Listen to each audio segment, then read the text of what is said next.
Subscribe करिए हमारे channel target UP TET CTET को और बेल आइकन को दबाइए। हेलो दोस्तों, मैं आनंद स्वागत करता हूं आप सभी का आपके अपने channel target UP TET CTET में। दोस्तों, आज से हम शुरू करने वाले हैं आपके यूपी टेट के गणित विषय को और इसे हम लोग बहुत ही अच्छे ढंग से पढ़ने वाले हैं। और किस तरीके से पढ़ने वाले हैं यह सबसे पहले मैं आपको बता देता हूं। हम लोग दोस्तों हर एक चैप्टर को जैसा आपका सिलेबस है, सिलेबस के अकॉर्डिंग हम लोग चलेंगे और हम लोग चैप्टर वाइज चलेंगे। मतलब कि आपके पहले चैप्टर से लेकर के जो आपके 20 चैप्टर हैं, सभी चैप्टर्स को हम लोग पढ़ेंगे और इन चैप्टर्स को हम लोग प्रैक्टिस के माध्यम से समझेंगे भी और अपनी प्रैक्टिस भी अच्छी करते चलेंगे। अब दोस्तों, इन जितने भी चैप्टर्स हैं आपके, इन पे आधारित प्रश्नों को हम सीधे देखेंगे और प्रश्नों में ही हम कॉन्सेप्ट को समझेंगे और अधिक से अधिक क्वेश्चन जब हम करेंगे तो क्या होगा, हमारी प्रैक्टिस भी अच्छी होगी और हमें कॉन्सेप्ट भी समझ में आ जाएगा। ठीक है, तो हम ऐसा ना करते हो कि एक बार हम कॉन्सेप्ट सीखे, एक बार हम क्वेश्चन करें। हम डायरेक्ट ही सभी क्वेश्चंस को सॉल्व करते हुए चलेंगे और कॉन्सेप्ट और प्रैक्टिस को एक साथ लेकर के चलेंगे। नहीं तो आप लोग क्या करते हैं, कॉन्सेप्ट तो सीख लेते हैं लेकिन ज्यादा प्रैक्टिस नहीं करते हैं, तो यहाँ चीजें खराब होने लगती हैं। तो हमें ऐसा नहीं करना है। मैं डायरेक्ट आपको सीधे सीधे हर एक चैप्टर की प्रैक्टिस कराऊंगा। ठीक है, और चैप्टर में क्या क्या सीखना है यह मैं आपको बता दूंगा और सिखाते हुए चलूंगा भी। ठीक है दोस्तों, बहुत ही आसान तरीके से मैं आपको गणित पढ़ाने वाला हूं, तो आपको कहीं भी कोई भी दिक्कत नहीं आएगी सीखने में। एक एक प्रश्न जो है हम बहुत ही अच्छे से डिस्कस करते हुए चलेंगे, उसके कॉन्सेप्ट को समझते चलेंगे और हर एक जो भी टर्म आएंगे वह हम जो भी गणित के टर्म आएंगे वह हम हिंदी इंग्लिश दोनों लैंग्वेज का इस्तेमाल करेंगे, ताकि जो सीबीएसई बोर्ड वाले हैं, जो इंग्लिश बैकग्राउंड से हैं, इंग्लिश मीडियम से हैं, वह भी अच्छे से समझ पाए प्रश्नों को। ठीक है, अब दोस्तों सभी चैप्टर्स को पढ़ने के क्रम में हम लोग क्वेश्चन तो सॉल्व करेंगे। अब क्वेश्चन में कैसे हम सॉल्व करेंगे, हर एक क्लास में हम लोग 40 क्वेश्चन सॉल्व करेंगे और एक क्लास में ऐसी भी लूंगा जिसमें इस चैप्टर से जो चैप्टर हम लोग पढ़ेंगे लास्ट में एक क्लास में लूंगा जिसमें आपके सभी क्वेश्चंस पिछले वर्ष में पूछे गए हैं इस चैप्टर से, वह भी प्रश्न हम लोग डिस्कस करेंगे। तो एक चैप्टर का 2 से 3 वीडियो बनेगा, मतलब कि कम से कम आप मान के चलिए 100 से 120 प्रश्न जो है हम लोग एक चैप्टर से सॉल्व कर रहे होंगे। और 100 से 120 प्रश्न दोस्तों जब आप एक चैप्टर का सॉल्व कर लोगे तो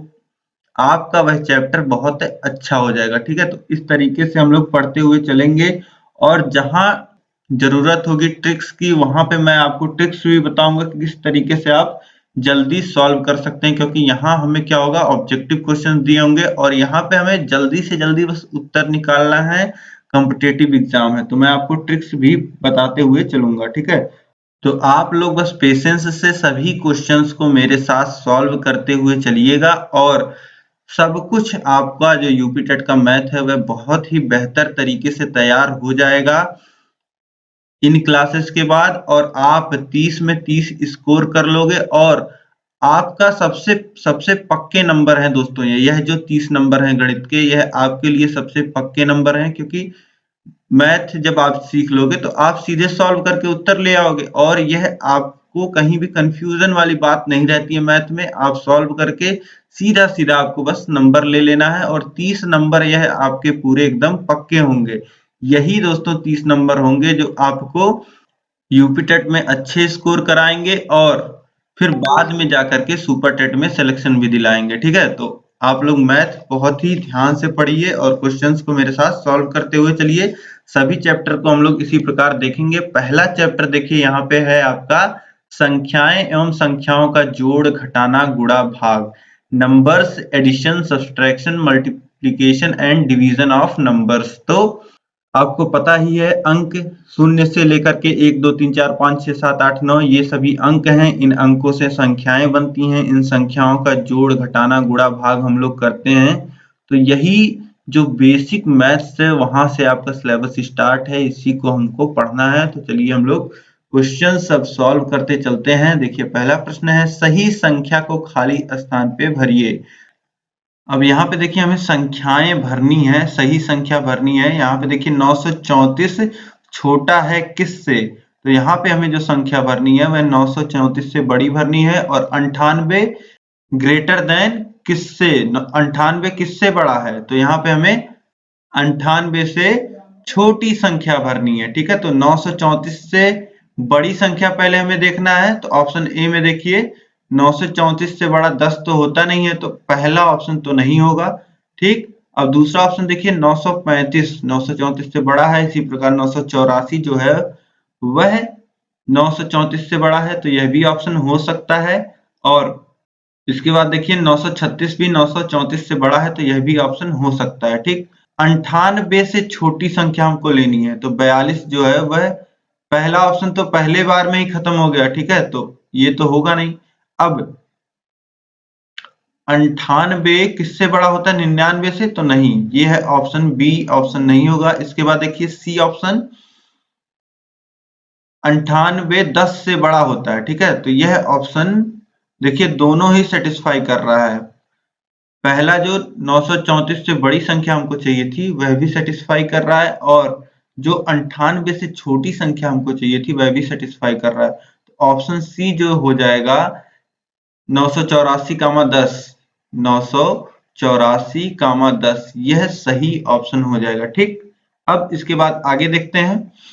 दूसरा प्रश्न है दोस्तों 316, 613, 136, 361 को घटते हुए क्रम में लगाने पर सबसे छोटी संख्या के अंकों को दोबारा व्यवस्थित कर उनसे बनने वाली सबसे बड़ी संख्या बताइए। अब सबसे पहले यहाँ पे क्या कह रहा है, चार संख्याएं दी गई हैं, इनको हमें घटते हुए क्रम में लगा लेना है और जो सबसे छोटी संख्या हमें मिलेगी, ठीक है, उसके अंकों को हमें दोबारा व्यवस्थित करके एक ऐसी संख्या बनानी है जो सबसे बड़ी बन सकती हो। ठीक है, तो सबसे पहला काम हम लोग क्या करते हैं, यह जो चार संख्याएं हमको दी गई हैं इनको हम लोग घटते हुए क्रम में लगा लेते हैं। तो घटते हुए क्रम में लगाने के लिए क्या करेंगे, सबसे बड़ी संख्या को सबसे पहले लगाएंगे, यानी कि 613 को पहले लिखेंगे, फिर 361 को लिखेंगे, फिर उसके बाद किसको लिखेंगे, उसके बाद 316 को लिखेंगे और उसके बाद 136 को लिखेंगे। ठीक, तो ये चार संख्याएं दी गई हैं, घटते हुए क्रम में हमने लगा लिया। अब इससे बोला कि जो सबसे छोटी संख्या है उसके अंकों को हमें दोबारा व्यवस्थित करना है, मतलब कि एक संख्या है और तीन संख्या है और 6 संख्या है, यह तीन संख्या से यह अंक बना हुआ है 136। अब इन अंकों से हमें सबसे बड़ी संख्या बनानी है। तो सबसे बड़ी संख्या अगर 3 अंकों की आपको बनाना है तो क्या करना होगा, जो सबसे बड़ी संख्या है उसको आप सैकड़े के स्थान पे रख दीजिए, यानी कि 6, 3, 1। इस प्रकार से जब आप संख्या बना लेंगे, सबसे बड़ी जो संख्या है उसको आप सैकड़े के स्थान पे रखिए, उससे बड़ी जो संख्या है उसे आप दहाई के स्थान पे रखिए और जो सबसे छोटी संख्या है उसको आप इकाई के स्थान पे रख दीजिए, आपको सबसे बड़ी संख्या मिल जाएगी, यानी कि 631। जो ऑप्शन ए है यह बिल्कुल सही हो जाएगा। इसके बाद देखते हैं अगला प्रश्न है तीसरा, 355 की पूर्ववर्ती संख्या में 3 का स्थानीय मान क्या होगा। पूर्ववर्ती बोले हम या इंग्लिश में प्रेडिसेसर बोले, बात एक ही है, मतलब कि किसी भी संख्या से जस्ट पहले आने वाली संख्या, मतलब कि किसी संख्या में से अगर हम लोग एक घटा दें, उससे जस्ट पहले जो प्राकृतिक, किसी भी प्राकृतिक संख्या से जस्ट पहले जो प्राकृतिक संख्या आती है उसे हम लोग क्या कहते हैं, पूर्ववर्ती संख्या कहते हैं उस संख्या की, यानी कि 354 क्या हो जाएगा, पूर्ववर्ती संख्या हो जाएगा। और इसमें 3 का स्थानीय मान पूछ रहा है, तो 354 में 3 का स्थानीय मान क्या हो जाएगा, 3 गुणे कितना करेंगे, 3 जो है वह सैकड़े के स्थान पे है, 100th प्लेस पे है, यानी कि 100 का गुणा करेंगे, सैकड़े का गुणा कर देंगे, तो 3 का स्थानीय मान 300 हो जाएगा। और यहाँ इंटरेस्टिंग बात यह है कि 355 में भी 3 का स्थानीय मान कितना होगा, 300 होगा। तो यह बस आपको प्रश्न में घुमाने के लिए बोला है कि आप पहले पूर्ववर्ती संख्या निकालिए तब उसका 3 का स्थानीय मान निकालिए। ठीक है, यहाँ कुछ लोग पूर्ववर्ती संख्या जिसको नहीं पता रहता वह कंफ्यूज हो जाते हैं। ठीक है, तो इसलिए यह प्रश्न थोड़ा सा घुमाता है और यह बहुत ही बेसिक प्रश्न है, इतने में तो आप नहीं फंसोगे। यही प्रैक्टिस हमको करना है कि हमें छोटे छोटे प्रश्नों में भी नहीं फंसना है। अब इसके बाद यहाँ पे देखिए ऑप्शन जो हमारा हो गया वह डी सही हो गया। इसके बाद हम लोग अगला प्रश्न देखेंगे, प्रश्न संख्या 4। जब a को b में जोड़ा जाता है तो a नहीं बदलता है, पर जब c को b में जोड़ा जाता है तो c नहीं बदलता है। अब देखिए a में b को जोड़ रहे हैं और बोल रहा है कि a नहीं बदलता है, तो a नहीं बदलता है तो इसका मतलब क्या है, a ही रह जाता है, मतलब कि a प्लस b बराबर a हो गया। और यही बोल रहा है कि जब c में b को जोड़ते हैं तो c नहीं बदलता है, ठीक है, यानी कि इसका मान c रह जा रहा है। और यहाँ पे आप देख रहे हैं कि एक संख्या जो है किसी संख्या में जोड़ी जा रही है, उस संख्या के मान में कोई परिवर्तन नहीं हो रहा है। जब a में b को जोड़ा जा रहा है तब भी a आ रहा है, और c में जब b को जोड़ा जा रहा है तब भी c आ रहा है। आप इस इक्वेशन से भी क्या निकाल सकते हैं, b का मान निकाल सकते हैं। अब इसी जगह अगर हम लोग क्या कर दें, एक तरफ b को रखते हुए और इस c को बराबर के उधर भेज दें तो c माइनस c हो जाएगा और बराबर शून्य। तो b का मान वैसे भी आप अगर सोचे तो शून्य होगा, और सॉल्व करके भी निकालेंगे तो शून्य आएगा, तो ऑप्शन सी सही हो जाएगा। अब इसके बाद देखिए प्रश्न संख्या 5 है, यदि 7 दहाई 13 इकाई 8 दहाई 3 इकाई देती है, 7 दहाई 13 इकाई 8 दहाई 3 इकाई देती है, तो वह संख्या ज्ञात कीजिए जो 8 दहाई 7 इकाई देगी। अब देखिए यहाँ पे क्या बात कही गई है, 7 दहाई और 13 इकाई, यानी कि और मतलब जोड़। तो 7 दहाई 13 इकाई क्या दे रहा है, 8 दहाई दे रहा है और 3 इकाई दे रहा है, तो यही देना भी चाहिए। अब 7 दहाई में 13 इकाई आप जोड़ेंगे तो क्या होगा, 10 इकाई से एक दहाई बन जाता है, ठीक है, तो यही बन जाएगा 8 दहाई 3 इकाई, ठीक। तो यही यहाँ पे कह रहा है कि यदि ऐसा होता है तो वह संख्या ज्ञात करिए जो 8 दहाई 7 इकाई देगी। हमें ऑप्शन में देखना है कि 8 दहाई 7 इकाई कौन देगा, तो 6 दहाई 17 इकाई को हम लोग कितना लिख सकते हैं, 7 दहाई और प्लस 7 इकाई लिख सकते हैं, जबकि हमें क्या चाहिए, 8 दहाई 7 इकाई चाहिए, ठीक है। तो यह हमें क्या देगा, 7 दहाई 17 इकाई हमें क्या देगा, 8 दहाई और 7 इकाई देगा, तो ऑप्शन बी जो हो जाएगा वह सही हो जाएगा। जो 7 दहाई और 17 इकाई है यह बराबर होगा किसके, 8 दहाई 7 इकाई के, ठीक है। इकाई का मतलब पता है आपको, इकाई यूनिट प्लेस को कहते हैं और दहाई जो होता है वह 10th प्लेस को कहते हैं। पहले इकाई होता है, दहाई होता है, फिर सैकड़ा होता है, फिर हजार होता है। ये चीजें तो आपको पता ही होंगी, ठीक। अब इसके बाद देखिए प्रश्न संख्या 6 है, यदि उत्तर में 22 जोड़ दिया जाए तो 360 और 542 से कितना ज्यादा है। प्रश्न संख्या 6 है, यदि उत्तर में 22 जोड़ दिया जाए तो 560 542 से कितना ज्यादा है। अब बोल रहा है कि 560 542 से कितना ज्यादा हो जाएगा अगर उत्तर में हम लोग 22 जोड़ दें, तो 560 माइनस 542 कितना आएगा, 18 आएगा, और इसी 18 में हमें कितना जोड़ देना है, 22 जोड़ देना है, तो यह कितना हो जाएगा, 40 हो जाएगा। तो उत्तर यहाँ कितना आ जाएगा, 40। तो ऑप्शन डी जो हो जाएगा यह बिल्कुल सही हो जाएगा। अब देखिए प्रश्न संख्या 7 है, एक आयत में 4 चौथाई बनाने के लिए कितनी सीधी लाइनें खींचनी चाहिए। अब एक आयत है, इस आयत को हमें क्या करना है, इस आयत को हमें 4 चौथाई में बांटना है, तो कितनी सीधी लाइनें खींचनी पड़ेंगी। 4 चौथाई में बांटने के लिए मतलब कि 4 बराबर हिस्सों में बांटने के लिए यहाँ पे आप क्या देख पा रहे हैं, 3 खड़ी लाइनें हमने खींची हैं, तो ऑप्शन सी 3 बिल्कुल सही हो जाएगा। अब इसके बाद देखिए प्रश्न संख्या 8, एक सम संख्या और एक विषम संख्या का जोड़ निम्न में से क्या होगा। एक सम संख्या है तो 2 जैसे सम संख्या है, और 3 क्या है, विषम संख्या है, तो दोनों को जोड़ेंगे तो कितना आता है, 5 आता है। तो अब इसी एग्जाम्पल के माध्यम से आप समझिए कि वह संख्या क्या आएगी, वह संख्या विषम आएगी। तो एक सम संख्या, एक विषम संख्या, दशमलव वाली संख्या या भिन्न वाली संख्या, तो एक विषम संख्या हमें प्राप्त होगी। अगर हम एक सम संख्या को और एक विषम संख्या का योग करते हैं, जोड़ते हैं, कहीं भी 6 और 7 को आप जोड़ेंगे तो कितना आएगा, 13 आएगा। एक सम संख्या एक विषम संख्या है, ठीक है। तो याद रखिएगा, कहीं भी कभी भी एक सम संख्या का योग अगर आप विषम संख्या में करते हैं तो उत्तर में आपको क्या मिलेगी, विषम संख्या ही मिलेगी।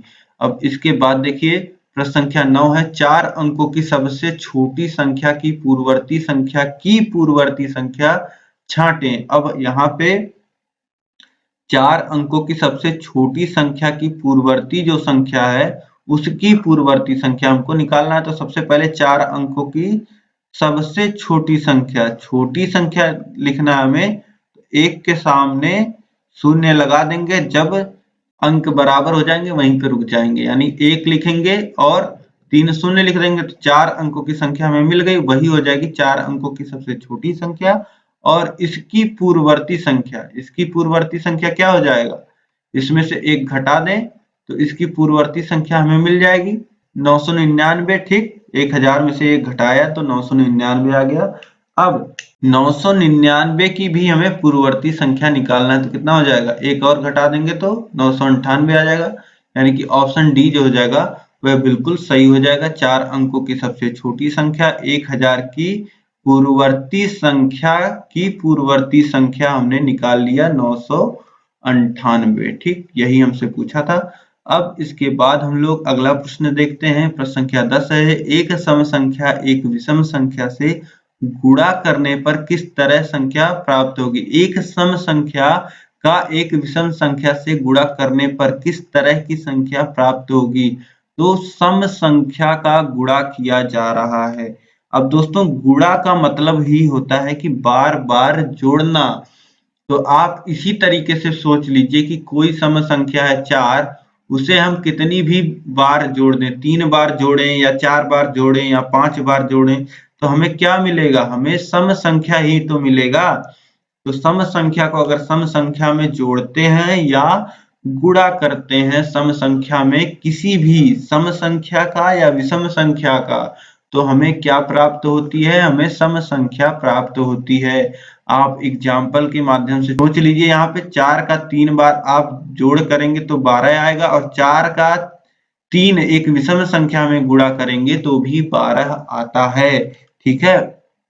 तो यहाँ पे मैं आपको इतना समझाना चाह रहा हूँ, सम संख्या को अगर आप सम संख्या में जोड़ेंगे तब भी आपको सम संख्या प्राप्त होगी। सम संख्या को सम संख्या में जोड़ेंगे तो सम संख्या प्राप्त होगी, या सम संख्या का गुणा करेंगे हम लोग विषम संख्या या सम संख्या में तो हमें क्या प्राप्त होगी, हमें सम संख्या ही प्राप्त होगी, ठीक है। तो ऑप्शन ए जो है यह यहाँ पे बिल्कुल सही हो जाएगा। इसके बाद देखिए दोस्तों प्रश्न संख्या 11 है, निम्न में से कौन सी संख्या 10 से पूरी विभाजित होगी। ऑप्शंस है, जो संख्या 5 से पूर्ण विभाजित होगी, जो संख्या 2 से पूर्ण विभाजित होगी, जो संख्या 2 और 5 दोनों से विभाजित होगी। इनमें से कोई नहीं। तो आप खुद से भी सोच सकते हैं, अगर मान लेते हैं यह नियम आपको नहीं पता होता है कि 10 से कौन सी संख्या विभाजित होती है, तो आप इस तरीके से सोचिए 10 से कौन सी संख्या विभाजित होती है। तो 10 से देखिए 10 विभाजित होता है, 20 विभाजित होता है, 30 विभाजित होता है, 40 विभाजित होता है, ठीक है। जिस संख्याओं के लास्ट में शून्य आता है वे संख्याएं विभाजित होती हैं। और 5 से कौन सी संख्याएं विभाजित होती हैं, 5 से 5 विभाजित होता है, 10 विभाजित होता है, 15 विभाजित होता है, 20 विभाजित होता है। और 2 से कौन सी संख्या विभाजित होती है, 2 होता है, 4 होता है, 6 होता है, 8 होता है, 10 होता है, ठीक। तो अब आप यहाँ पे देख रहे हैं कि 5 से 5 विभाजित हो रहा है, लेकिन 5 जो है वह 10 से विभाजित नहीं हो रहा है, ठीक है। 15 जो है वह 5 से विभाजित हो रहा है लेकिन 10 से विभाजित नहीं हो रहा है। इसीलिए ऑप्शन ए जो होगा वह गलत हो जाएगा, क्योंकि जो संख्याएं 5 से विभाजित होती हैं कोई जरूरी नहीं है कि वह 10 से विभाजित ही हों, ठीक है। ऐसा हो सकता है कि कुछ संख्याएं हैं जैसे 10 और 20 5 से भी विभाजित होती हैं और 10 से भी। इसी प्रकार से कोई जरूरी नहीं है कि 2 से विभाजित होने वाली जो संख्या है वह 10 से भी विभाजित हो, ठीक। तो ऑप्शन बी भी गलत हो जाएगा। और ऑप्शन सी में आप ध्यान से देखिए, जो संख्या 2 और 5 दोनों से विभाजित होगी वह 10 से जरूर विभाजित होगी। ठीक है, तो कहीं भी आप देखेंगे कोई भी संख्या अगर आपको चेक करना है, जैसे मान लेते हैं 40 को चेक करना है कि यह 10 से विभाजित होगा कि नहीं, तो सबसे पहले 2 से विभाजित करके चेक करिए, तो 2 से विभाजित होता है 40, ठीक। और फिर 5 से विभाजित करके चेक करिए, तो 5 से भी विभाजित हो रहा है, तो यह क्या होगा, यह 10 से विभाजित होगा। ठीक, तो इस प्रकार से हम कह सकते हैं जो संख्याएं 2 और 5 दोनों से विभाजित होंगी वही संख्याएं 10 से विभाजित होंगी। ठीक है, तो ऑप्शन सी बिल्कुल सही हो जाएगा। यहाँ पे देखिए और है, दोनों से विभाजित होना चाहिए या नहीं है। ठीक है, 2 या 5 से, इस प्रकार का शब्द का प्रयोग नहीं किया गया है। 2 और 5 दोनों से वह संख्या विभाजित होनी चाहिए। ठीक है, और सबसे आसान तरीका तो यही है, जिस संख्या के अंत में शून्य होगा वह संख्या 10 से विभाजित होती है। ठीक, अब इसके बाद देखिए प्रश्न संख्या 12 है, लगातार दो विषम संख्याओं के बीच कितना अंतर होता है। लगातार दो विषम संख्याएं, अब विषम संख्याएं कहाँ से शुरू होती हैं, एक विषम संख्या है, फिर 3, 5, 7 इस प्रकार से विषम संख्याएं होती हैं। तो लगातार दो विषम संख्याएं यानी कि 1 और 3 में कितना अंतर होगा, तो 3 ऋण 1 2 का।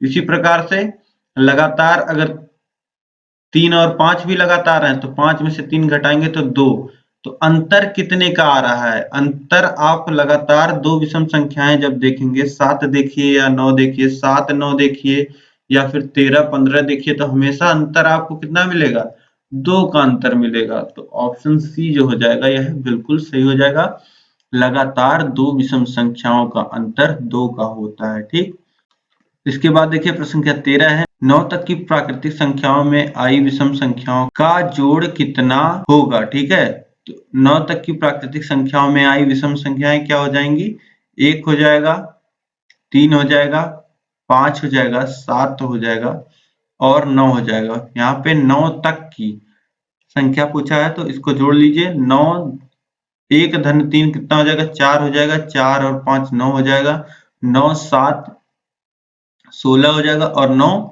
16 और 9 कितना हो जाएगा, 25 हो जाएगा। ठीक, तो ऑप्शन बी जो हो जाएगा 25, यह बिल्कुल सही हो जाएगा।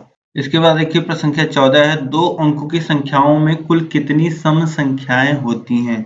दो अंकों की संख्याओं में कुल कितनी सम संख्याएं होती हैं यह आपको देखना है। तो दो अंकों की संख्याएं कहाँ से शुरू होती है, 10 से शुरू होती है, 10 11 12 13 14 इस प्रकार से कहाँ तक जाती हैं दो अंकों की संख्याएं, 99 तक। ठीक, तो कुल कितनी सम संख्याएं होती हैं, तो 10 एक सम संख्या होगी, उसके बाद 11 छोड़ करके 12 एक सम संख्या होगी, 13 छोड़ करके 14 एक सम संख्या होगी, इसी प्रकार से 98 तक सम संख्याएं होंगी। ठीक है, तो अब कुल कितनी संख्याएं होती हैं यह पूछ रहा है, तो 10 से लेकर के 99 तक यह कुल कितनी संख्याएं हैं।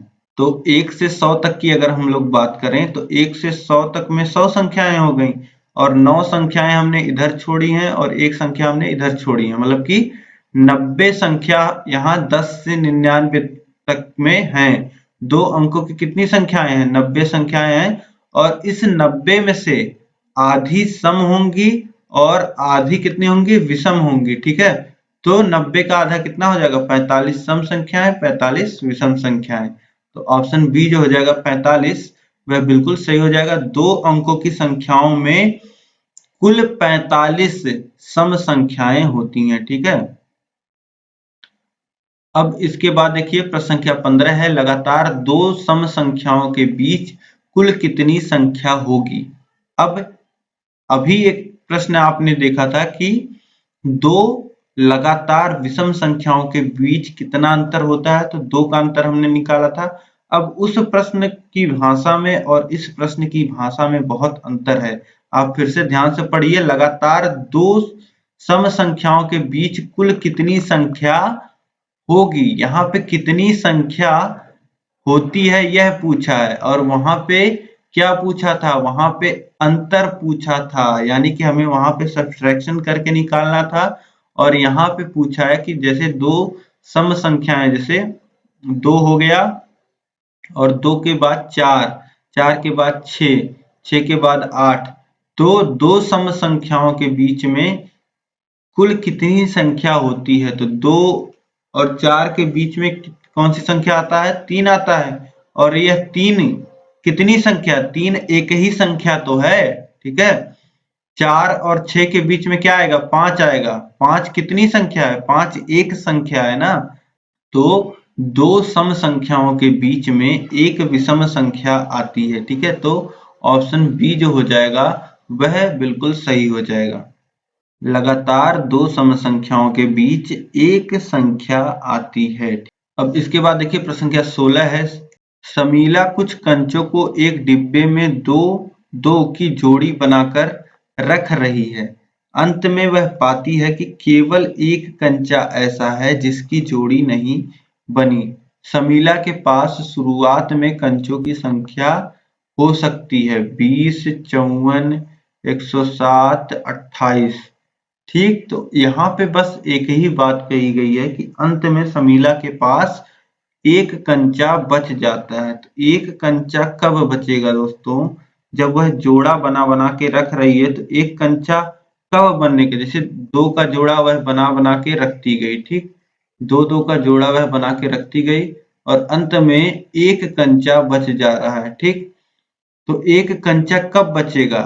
जब यह जो बाकी संख्याएं हैं, बाकी जो संख्याएं हैं वह तो सम है और फिर एक जो बच रहा है यह कुल मिला के क्या हो जा रही है? यह कुल मिला के यह विषम संख्या हो जा रही है। मतलब कि यहाँ पे हमें क्या पता चल रहा है, अगर एक संख्या, एक कंचा बाद में बच रहा है तो इससे हमें क्या पता चल रहा है कि वहां पे जो कंचे थे समीला के पास वह विषम संख्या में थे, ठीक है। इससे हमें यह पता चल रहा है। और ऑप्शंस में आप देखिए तो क्या दिया गया है कि समीला के पास कुल कितने कंचे शुरुआत में थे। तो शुरुआत में समीला के पास विषम संख्या में कंचे थे, यह हमें पता है। और ऑप्शन में देखिए कौन सा संख्या विषम दिया गया है? तो 107, ऑप्शन सी विषम संख्या दी गई है, तो वही सही हो जाएगा, ठीक है। समीला के पास 107 कंचे हो सकते हैं, ठीक है। अब इसके बाद अगला प्रश्न देखिए, प्रश्न संख्या 17 है। 10 दहाई को 5 दहाई और बढ़ाया गया तो एक नई संख्या प्राप्त हुई जो है। अब 10 दहाई को 5 दहाई और बढ़ा देंगे, ठीक है, अगर, तो हमें कितना मिल जाएगा? हमें तो 15 दहाई मिल जाएगा, ठीक। अब 10 दहाई को जब 5 दहाई बढ़ाया गया तो हमें 15 दहाई मिल गया। तो यहाँ पे पूछ रहा है कि नई संख्या प्राप्त हुई 20 दहाई से 5 कम। तो 20 दहाई से 5 कम करेंगे तो भी कितना आएगा? 15 दहाई आएगा। तो ऑप्शन ए सही हो जाएगा, ठीक है। और बाकी आप देखेंगे तो 15 दहाई से 5 दहाई ज्यादा या 25 दहाई हो जाएगा, 20 दहाई से 10 दहाई कम या 10 दहाई हो जाएगा, और 20 दहाई से 10 दहाई ज्यादा यह 30 दहाई हो जाएगा, ठीक है। तो ऑप्शन ए बिल्कुल सही हो जाएगा।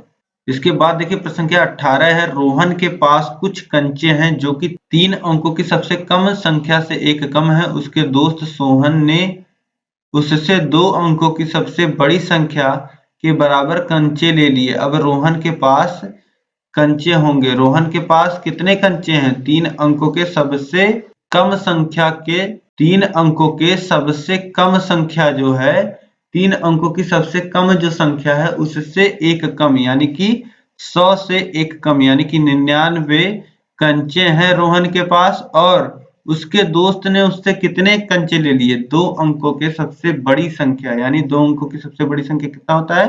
99। तो यहाँ पे आप देख पा रहे हैं रोहन के पास 99 कंचे थे और उसके दोस्त सोहन ने 99 कंचे ले लिए। तो अब कितने कंचे उसके पास बचे? 0। तो ऑप्शन सी जो हो जाएगा 0 है, बिल्कुल सही हो जाएगा। इसके बाद देखिए प्रश्न संख्या 19 है। यदि 5 को 9 अंकों की एक संख्या में जोड़ा जाता है तो वह 5 अंकों की सबसे छोटी संख्या बन जाती है। तो 4 अंकों की वह संख्या होगी। अब 4 अंकों की एक संख्या है जिसमें 5 को जोड़ा जाता है तो वह 5 अंकों की सबसे छोटी संख्या बन जाती है। तो 5 अंकों की सबसे छोटी संख्या क्या होता है? 10,000 होता है। अब यह 10,000 किससे बन रहा है? 4 अंकों की एक संख्या दी गई है, उसमें 5 जोड़ने के बाद हमें कितना मिल जा रहा है, हमें 5 अंकों की सबसे छोटी संख्या मिल जा रही है, यानी कि 4 अंकों की संख्या क्या रही होगी, 10,000 में से 5 घटा देंगे तो कितना बचेगा, 9,995। यही हमें निकालना था 4 अंकों की वह संख्या क्या होगी जो दी गई थी। तो ऑप्शन डी जो हो जाएगा 9,995। प्रश्न संख्या 20 है, यदि एक संख्या 4 अंकों की सबसे छोटी संख्या के आधे से 5 अधिक है तो वह संख्या होगी। एक संख्या जो है वह 4 अंकों की सबसे छोटी संख्या के आधे से 5 अधिक है, यानी कि 4 अंकों की सबसे छोटी संख्या क्या होती है, 1 के आगे 3 शून्य, अब इसके आधे से 5 अधिक है। ठीक है, तो यही आपको निकाल लेना है। तो 4 अंकों की सबसे छोटी संख्या का आधा और उससे 5 अधिक, यानी कि 1000 का आधा 500, फिर प्लस 5 यानी कि 505। तो ऑप्शन डी जो हो जाएगा यह बिल्कुल सही हो जाएगा। इसके बाद देखिए प्रश्न संख्या 21 है, सालू, रीना और पूजा के कक्षा में अनुक्रमांक एक के बाद एक लगातार हैं। यदि रीना का अनुक्रमांक 15 है तो सालू और पूजा के अनुक्रमांकों में संबंध होगा। अब देखिए यहाँ पे बोला गया है कि रीना का जो अनुक्रमांक है वह 15 है। रीना जो है, रीना का अनुक्रमांक 15 है और यहाँ पे बताया गया है कि कक्षा में इनका जो अनुक्रमांक है वह एक के बाद एक लगातार है। ठीक, तो रीना का अनुक्रमांक अगर 15 है तो पूजा का कितना होगा, 16 होगा और सालू का कितना होगा, 14 होगा। ठीक, अब यहाँ पे देखिए हमें ऑप्शंस में क्या दिया हुआ है, ऑप्शन ए दोनों सम होंगे। तो देखिए सालू का 14 है, पूजा का 16 है, दोनों ही सम संख्या है। तो ऑप्शन ए जो हो जाएगा यह बिल्कुल सही हो जाएगा, दोनों सम होंगे। ठीक, बाकी ऑप्शंस भी हम लोग देख लेते हैं कि दोनों के बीच में 2 संख्याओं का अंतर होगा। तो 16 माइनस 14 अगर हम करेंगे तो 2 आएगा। ठीक, तो ऑप्शन बी भी सही है, दोनों 2 के गुणांक होंगे। तो 16 भी 2 का गुणांक है और 14 भी, तो ऑप्शन सी यह भी सही हो जाएगा। तो इस प्रकार से ऑप्शन डी जो हो जाएगा उपरोक्त सभी सही है, यह बिल्कुल सही हो जाएगा। ऑप्शन डी को आप सही लगाएंगे क्योंकि बाकी तीनों जो ऊपर के आपके ऑप्शंस हैं यह सही हैं। ठीक, इसके बाद देखिए प्रश्न संख्या 22 है, ऋचा के द्वारा बागीचे में फूलों को गिनते हुए पाया जाता है कि सफेद गुलाब की संख्या विषम है तथा अगर उसकी संख्या को लाल गुलाब की संख्या में गुणा करें तो एक विषम संख्या ही प्राप्त होती है। लाल गुलाब की संख्या होनी चाहिए। सफेद गुलाब है और लाल गुलाब है, सफेद गुलाब की संख्या बता दी गई है कि विषम है और बताया गया है कि जब ऋचा लाल गुलाब की संख्या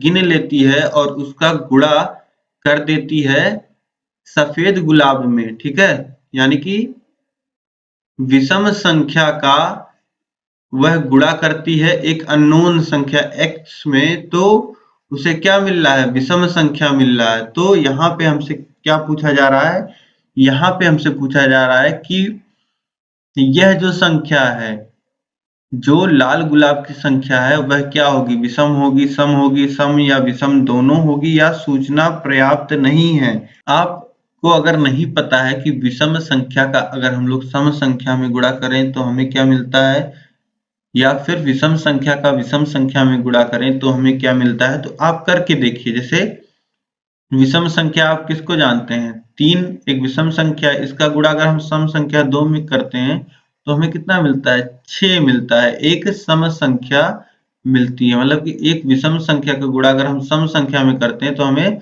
सम संख्या मिलती है। ठीक, तो यहाँ से आप देख पा रहे हैं कि अगर हमें यहाँ विषम लाना है तो यहाँ पे हमें विषम संख्या से ही गुणा करना पड़ेगा। अगर 3 का गुणा 3 में हम करते हैं तो हमें 9 मिलता है, यानी कि एक विषम संख्या मिलती है। विषम संख्या का गुणा अगर हम विषम संख्या में करते हैं तो ही हमें विषम संख्या मिलती है, क्योंकि अगर विषम संख्या में सम संख्या का गुणा हो जाता है तो वह क्या रिजल्ट देता है, वह रिजल्ट देता है सम संख्या। मैंने आपको पहले ही बताया है।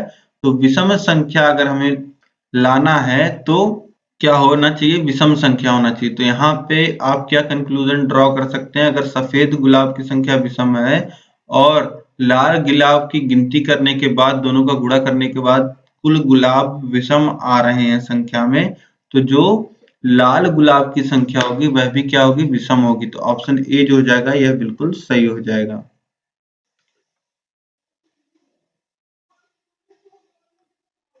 इसके बाद देखिए प्रश्न संख्या 23 है, संगीता एक मोतियों का हार बनाना चाहती है, परंतु वह इतने मोती ही लेना चाहती है जिसे वह 2 बराबर भागों में बांट सके, लेकिन मोतियों की संख्या 1000 से कम हो। संगीता के द्वारा प्रयोग किए जाने वाले ज्यादा से ज्यादा मोतियों की संख्या होगी। ठीक है, तो बस कुछ नहीं करना है, संगीता एक हार बना रही है और उसमें आपको क्या करना है, वह चाहती है कि इस प्रकार से मोती ले कि वह उसे 2 बराबर भागों में बांट सके और संख्या जो होनी चाहिए वह 1000 से कम होनी चाहिए। अब 1000 से संख्याएं अगर आपको कम चाहिए तो क्या मिलेगा, 999 मिलेगा, 998 मिलेगा, 997 मिलेगा, 996 मिलेगा। अब यहाँ पे एक चीज वह और भी चाह रही है कि उसे 2 बराबर भागों में बांट सके। तो अगर 999 मोती वह लेती है तो वह इसे 2 बराबर भागों में बांट नहीं पाएगी, क्योंकि एक मोती बचेगा। अगर वह 2 बराबर भागों में बांटना चाहेगी तो किसी एक तरफ एक ज्यादा मोती उसको रखना पड़ेगा। तो वह बड़ी से बड़ी संख्या जो ले सकती है जिससे वह 2 बराबर भागों में बांट सके वह होगा 998। ठीक, 998। ठीक, तो ऑप्शन सी जो हो जाएगा 998 यह बिल्कुल सही हो जाएगा। इसके बाद देखिए प्रश्न संख्या 24 है, ए बराबर 4 अंकों की सबसे छोटी संख्या, बी बराबर 3 अंकों की सबसे बड़ी संख्या, तो ए और बी के बीच निम्न में से क्या संबंध होगा। अब ए 4 अंकों की सबसे छोटी संख्या है, तो ए का मान कितना हो जाएगा, ए का मान हो जाएगा 1 और 1 के आगे 3 शून्य, और बी 3 अंकों की सबसे बड़ी संख्या तो 3 बार 9। ए का मान 1000 है, बी का मान है 999। तो ए क्या है, ए छोटा है बी से, ऐसा तो नहीं है, 1000 जो होता है वह 999 से छोटा नहीं होता है। ऑप्शन ए गलत हो जाएगा। ऑप्शन बी है ए इज ग्रेटर देन बी, मतलब ए जो है वह बड़ा है बी से। ये बिल्कुल सही बात है क्योंकि 1000 जो होता है वह बड़ा होता है 999 से, तो ऑप्शन बी सही हो जाएगा। ठीक है, अब इसके बाद अगला प्रश्न हम लोग देखते हैं। अगला प्रश्न है प्रश्न संख्या 25। एक संख्या दी गई है, इसमें 9 का स्थानीय मान क्या होगा यह पूछ रहा है। तो अब देखिए संख्या कितना है, 4 3 9 0 6 7 5। अब देखिए 9 किस स्थान पे है। ठीक, तो ये हो गया इकाई का स्थान, ये हो गया दहाई का स्थान, ये हो गया सैकड़े का स्थान, ये हो गया हजार का स्थान। 9 है 10,000 के स्थान पे। ठीक है, 9 जो है वह 10,000 के स्थान पे। तो 9 का स्थानीय मान निकालते समय दोस्तों 9 में हम लोग क्या करेंगे, 9 में हम लोग गुणा कर देंगे 10,000 का। ठीक है, क्योंकि 9 जो है वह 10,000 के स्थान पे है। ठीक है, 9 का जो प्लेस है इस संख्या में, इस नंबर में, वह 10,000 वाले नंबर पे है। ठीक है, तो 9 में 10,000 का गुणा हो जाएगा तो ये कितना हो जाएगा, ये हो जाएगा 90,000। ठीक है, तो 9 का स्थानीय मान कितना आ जाएगा, ऑप्शन डी 90,000। अगला प्रश्न देखिए दोस्तों, प्रश्न संख्या 26 है, चिड़िया का एक जोड़ा पेड़ पर बैठा हुआ था, 2 चिड़िया उनमें से उड़ गई, तो पेड़ पर कितनी चिड़िया बची। अब चिड़िया का एक जोड़ा बैठा था, एक जोड़ा मतलब कि कितना होता है, एक जोड़ा मतलब कि 2। ठीक, अब 2 चिड़िया उसमें से उड़ गई यानी कि -2 हो गया, तो उसमें कितनी चिड़िया बची, 0। तो ऑप्शन डी जो हो जाएगा 0 वह बिल्कुल सही हो जाएगा। अब इसके बाद देखिए प्रश्न संख्या 27 है, पहली 5 सम संख्याओं का जोड़ और पहली 5 विषम संख्याओं का जोड़ में अंतर ज्ञात कीजिए। अब पहली 5 सम संख्याएं क्या होती हैं, तो 2 4 6 8 और 10। इनको जोड़िए आप, कितना हो जाएगा, 6 धन 6 12, 12 और 8 20 और 10 कितना हो जाएगा, 30। ठीक, इसी प्रकार से पहली 5 विषम संख्याएं तो 1 3 5 7 और 9।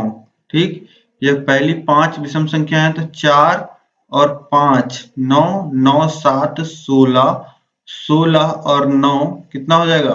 25 हो जाएगा। तो अब देखिए पहली 5 सम संख्याओं का जोड़ जो है आ गया वह 30 आ गया, पहली 5 विषम संख्याओं का योग 25 आ गया। अब इन दोनों का अंतर पूछा है तो अंतर ले लीजिए, 30 में से 25 घटा देंगे तो कितना आ जाएगा? 5 आ जाएगा। ऑप्शन बी जो हो जाएगा 5, ये बिल्कुल सही हो जाएगा। अब देखिए प्रश्न संख्या 28 है, 4 अंकों की सबसे छोटी संख्या में 1 का स्थानीय मान ज्ञात कीजिए। तो 4 अंकों की सबसे छोटी संख्या क्या होती है? 1000। इसमें 1 का स्थानीय मान क्या होगा? 1 जो है वह किस स्थान पे है? इकाई, दहाई, सैकड़े, हजार के स्थान पे है, तो 1 में 1000 का गुणा हो जाएगा, तो 1 का स्थानीय मान कितना आ जाएगा? 1000 आ जाएगा। ऑप्शन बी जो हो जाएगा यह बिल्कुल सही हो जाएगा। और इंटरेस्टिंग बात यह है कि 1000 जो स्थानीय मान आया है 1 है, वह संख्या के बराबर है। ठीक है, अब इसके बाद हम लोग देखते हैं अगला प्रश्न। प्रश्न संख्या 29 है, राखी के पास 20 टॉफी है, पूजा के पास राखी की टॉफियों से दोगुनी से 3 और ज्यादा टॉफी हैं। पूजा के पास कितनी टॉफियां हैं? राखी की टॉफी से दोगुने से 3 अधिक, यानी कि 20 टॉफी अगर राखी के पास है तो इसके दोगुने से 3 अधिक, यानी कितना आ जाएगा? 40 धन 3 43। तो ऑप्शन सी हो जाएगा 43, बिल्कुल सही हो जाएगा। इसके बाद देखिए प्रश्न संख्या 30 है, पासे पर बनी संख्याओं में से सम संख्याओं के जोड़ और विषम संख्याओं के जोड़े में क्या संबंध है? पासे पे क्या होता है? 1, 2, 3, 4, 5 और 6 होता है। अब बोल रहा है सम संख्याओं के जोड़ और विषम संख्याओं के जोड़ में क्या संबंध है? तो सम संख्याएं क्या हो जाएंगी पासे पे? 2, 4, 6 और इनका जोड़ क्या हो जाएगा? 2 धन 4 धन 6, यानी कि 12 हो जाएगा। और विषम संख्याओं का जोड़ क्या हो जाएगा? 1 धन 3 धन 5, यानी कि यह कितना हो जाएगा? 3 और 1 4 और 5 9। इसमें क्या संबंध होगा? सम संख्याओं का जोड़ विषम संख्याओं के जोड़ के बराबर नहीं है, क्योंकि एक 12 आ रहा है, एक 9 आ रहा है। सम संख्याओं का जोड़ जो है वह विषम संख्याओं से बड़ा है, बिल्कुल सही। जो सम संख्याओं का जोड़ है वह 12 है और विषम संख्याओं का 9 है, तब सम संख्याओं का बड़ा है। ठीक, तो ऑप्शन बी यहाँ पे सही हो जाएगा।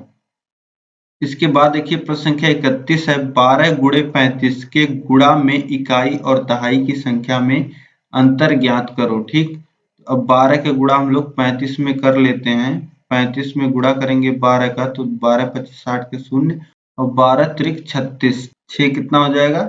42। तो 420 आ रहा है अगर 35 का गुणा हम लोग 12 में कर रहे हैं। अब यहाँ पे पूछ रहा है इकाई और दहाई की संख्याओं में कितना अंतर होगा, तो दोनों का डिफरेंस ले लीजिए, 2 में से 0 घटा दीजिए, यानी कि 2 आएगा। तो ऑप्शन बी जो हो जाएगा 2, यह बिल्कुल सही हो जाएगा। प्रश्नों को दोस्तों आप खुद से करते रहिए और वीडियो को अभी तक अगर आपने लाइक नहीं किया है तो वीडियो को आप जरूर से लाइक कर दें, अपने दोस्तों में अधिक से अधिक शेयर कर दें, ताकि बेसिक से सभी लोग अच्छे से स्टार्ट कर पाएं और इस लेवल को हम लोग बढ़ाते हुए सभी पूछे हुए प्रश्नों को हल करते हुए आपके पूरे सिलेबस को हम लोग कवर करने वाले हैं। अब देखिए प्रश्न संख्या 32 है, 5671 और इसके अंकों को पलट देने पर प्राप्त संख्या का अंतर है। 5671 और इसके अंकों को पलट देने पर प्राप्त संख्या का अंतर है। अब 4 अंकों की यह संख्या है, तो हम लोग किस प्रकार से इकाई से लिखना चालू करेंगे। ठीक है, तो इकाई पे जो है उसे सबसे आगे लिख लेंगे, फिर दहाई के स्थान वाली संख्या को, फिर सैकड़े वाले, फिर हजार वाले। ठीक, तो हमें जो संख्या प्राप्त हो जाएगी वह संख्या प्राप्त हो जाएगी 1765 और अंतर पूछ रहा है तो घटा देंगे। अब घटा लीजिए यहाँ पे, तो कितना आ जाएगा? 1 में से 5 यानी कि 11 में से 5 घटेगा तो कितना आ जाएगा? 6 आ जाएगा। अब यहाँ बचा 6 और यह घट जाएगा, 0 आ जाएगा। और फिर यहाँ 16 में से 7 हम लोग घटा लेंगे तो कितना आएगा? 16 में से 7 घटाएंगे तो 9 बच जाएगा और यहाँ बचा है 4, 4 में से 1 जाएगा तो 3, 3906 यह उत्तर आ जाएगा। ऑप्शन ए जो हो जाएगा यह बिल्कुल सही हो जाएगा। इसके बाद देखिए प्रश्न संख्या 33 है, 63,606 में 6 का स्थानीय मान का योगफल है।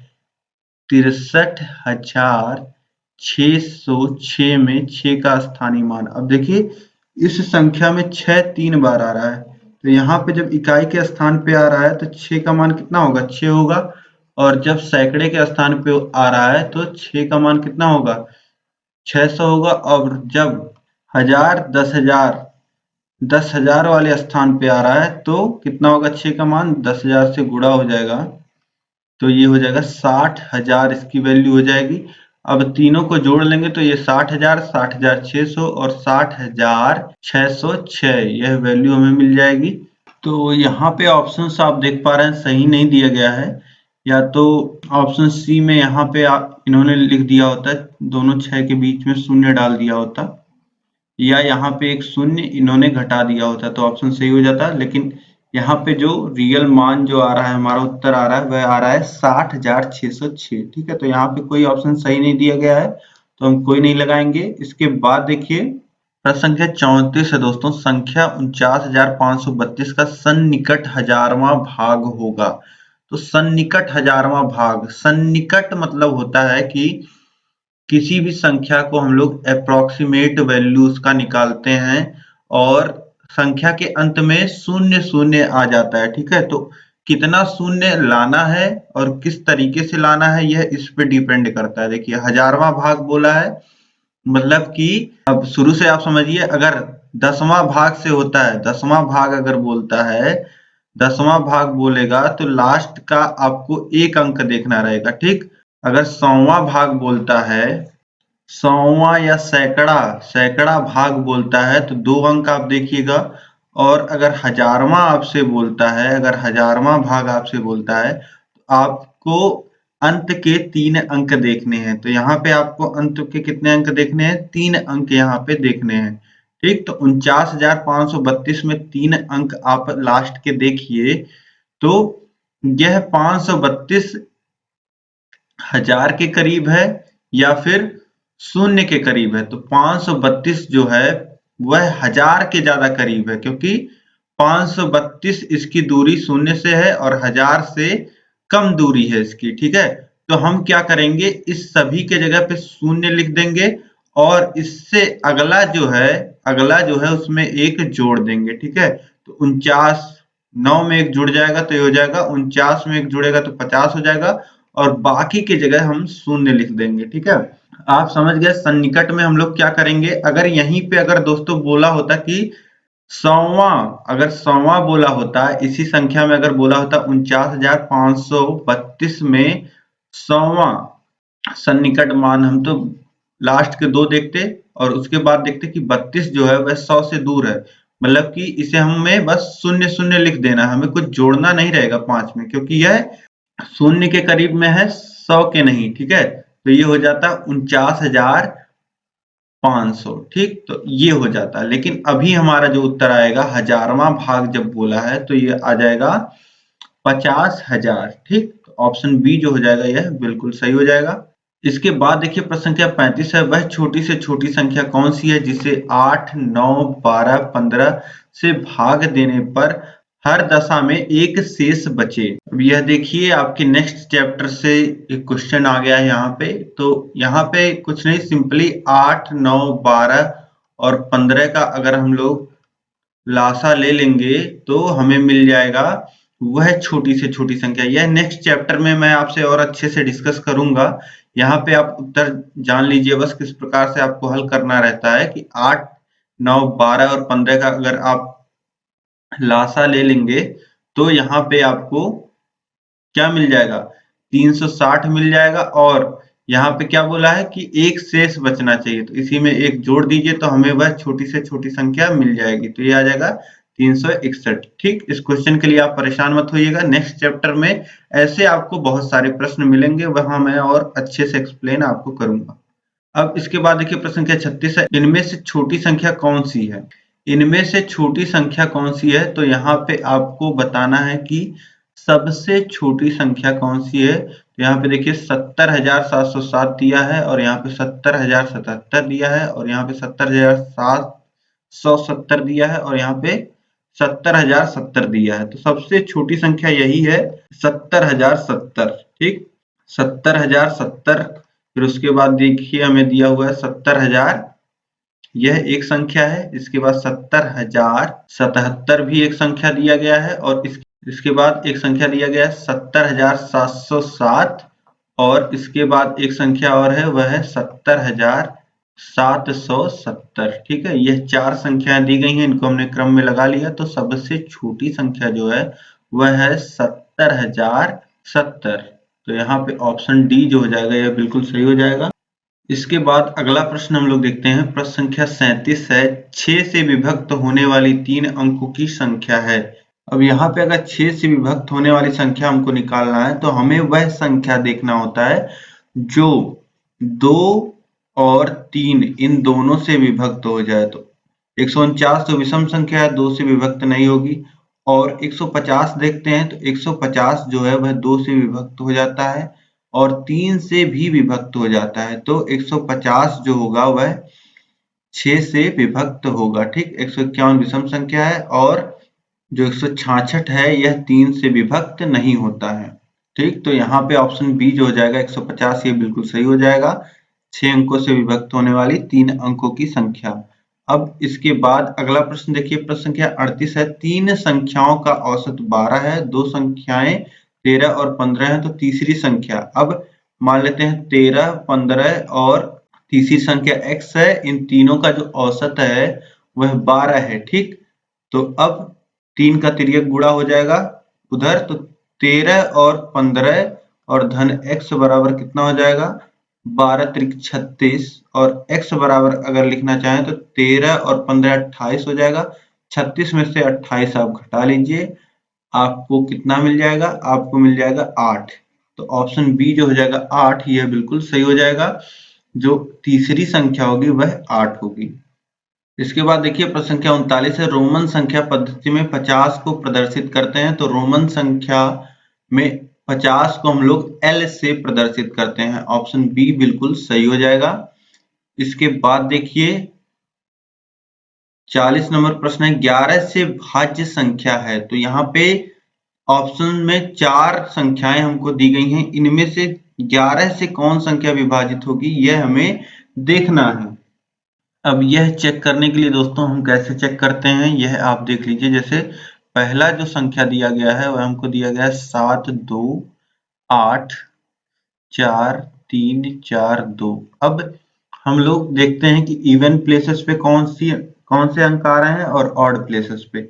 इवन प्लेसेस मतलब कि सम स्थानों पे, तो सम स्थान जैसे पहला स्थान ये है, दूसरा स्थान ये है, फिर तीसरा स्थान है, ये चौथा स्थान है, यह 5वां है, यह 6वां है, यह 7वां है। ठीक, तो सम स्थान कौन से हुए, 2, 4, 6। तो इस पे कौन कौन सी संख्याएं आ रही हैं, तो 4 आ रहा है, और चौथे पे भी 4 आ रहा है, और छठवें पे 2 आ रहा है। तो इनको जोड़ लीजिए आप, तो ये कितना आ रहा है, ये आ जाएगा 4 और 2 6। तो ये कितना आ जाएगा, 2 धन 4 6, और ये आ जाएगा 10। और विषम संख्याओं को भी हम लोग जोड़ लेते हैं, विषम पे भी जो संख्याएं आ रही हैं उनको भी जोड़ लेते हैं। तो 7 8, 7 धन 8 धन 3 धन 2। ठीक, अब इनको जोड़ेंगे तो 7 और 8 15, और 3 18, और 2 21। तो इनका योग 21 आ गया। अब देखिए जो सम स्थान पे है उसका योग 10 आया, और जो विषम स्थान पे उसका योग 21 आया। अब इन दोनों का अंतर ले लेंगे, यानी कि 21 में से 10 घटा लेंगे तो कितना आ जाएगा, 11। अब देखिए अंतर या तो शून्य आ जाए, या तो जो 11 हमारी संख्या जिससे हम भाज्य निकाल रहे हैं उससे डिवाइड होने वाली संख्या आ जाए, तो वह संख्या भाज्य होती है। तो ऑप्शन ए जो हो जाएगा, यहाँ पे देखिए अंतर जो है वह 11 आ रहा है, जो कि 11 से कटता है, तो यह संख्या भी 11 से कटेगी। ठीक है, तो ऑप्शन ए जो हो जाएगा यह बिल्कुल भाज्य संख्या है। अब देखिए इसका 7 और 8 15 हो जाएगा, और 3 18, और 2 20। ठीक, तो यहाँ पे देखिए जो सम स्थानों पे संख्याएं हैं उनका योग 10 आ रहा है, और जो विषम स्थानों पे संख्याएं हैं उनका योग 20 आ रहा है। अब इन दोनों का अंतर हमें लेना होता है, तो 20 में से 10 घटा लेंगे तो 10 आ जाएगा। अब यह 10 अंतर आया है, जो सम स्थानों पे संख्याएं हैं उनका योग और जो विषम स्थानों पे अंक हैं, जो सम स्थानों पे अंक हैं और जो विषम स्थानों पे अंक हैं, दोनों के योग का अंतर हमको लेना होता है। ये हमने ले लिया है, 10 आ रहा है।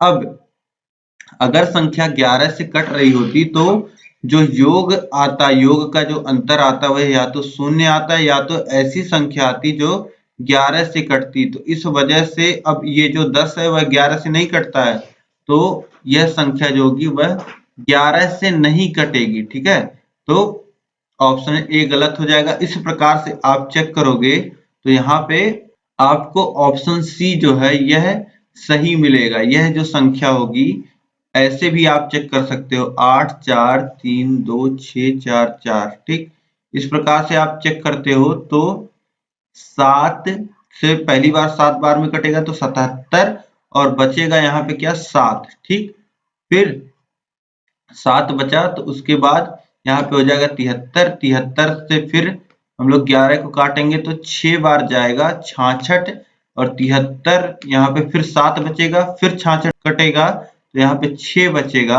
और 6 बचेगा तो ये 66 पूरा कट जाएगा, फिर उसके बाद 44 पूरा कट जाएगा। यानी कि ऑप्शन सी में ऐसे भी आप अगर देखते हैं तो यह जो है वह 11 से विभाजित होने वाली संख्या है। इस प्रकार से दोस्तों यहाँ पे हमने आपके पूरे पहले चैप्टर के 40 प्रश्न हमने सॉल्व कर लिए हैं। तो इस प्रकार से जो हमने पढ़ना शुरू किया है, आप मुझे कमेंट करके बताइएगा कि आपको कैसा लग रहा है। और आने वाले क्लास में हम लोग और क्वेश्चन डिस्कस करेंगे और जो प्रीवियस ईयर क्वेश्चन पेपर हैं उनमें जो पहले चैप्टर के जो पूछे हुए प्रश्न हैं उनको भी डिस्कस करेंगे। ठीक है, तो किस प्रकार से आगे बढ़ा जाए यह भी आप लोग मुझे कमेंट करके बताइएगा। यह क्लास कैसे लगी यह कमेंट करके मुझे बताइएगा और इस वीडियो को अधिक से अधिक आप लोग सभी दोस्तों में अपने शेयर जरूर करिएगा। अधिक से अधिक आपके जितने खास 5 मित्र हैं उनको आप जरूर शेयर करिएगा। ठीक है, इसमें बहुत ही बेसिक क्वेश्चंस हैं और ऐसे बेस से ही आपको फंसाएगा। ठीक है, जब आप अपना बेस क्लियर रखोगे तो आपको कहीं दिक्कत नहीं आएगी। तो अपने दोस्तों में अधिक से अधिक शेयर करिए। चैनल को अभी तक अगर आपने सब्सक्राइब नहीं किया है तो सब्सक्राइब करके उसके बगल बेल आइकन है उस पर क्लिक कर लीजिए। और दोस्तों यह पीडीएफ मैं आपको शेयर कर दूंगा, आप टेलीग्राम से यह पीडीएफ प्राप्त कर सकते हैं और अपने प्रैक्टिस को और अच्छी कर सकते हैं। और दोस्तों सभी जितने भी आपके क्लासेस हो रही हैं सभी का लिंक आपको नीचे डिस्क्रिप्शन बॉक्स में ऊपर आई बटन में मिल जाएगा, तो सभी वीडियोस को देखना आप ना भूलें। इस वीडियो में अंत तक बने रहने के लिए आप सभी लोग का बहुत बहुत धन्यवाद। जय हिंद।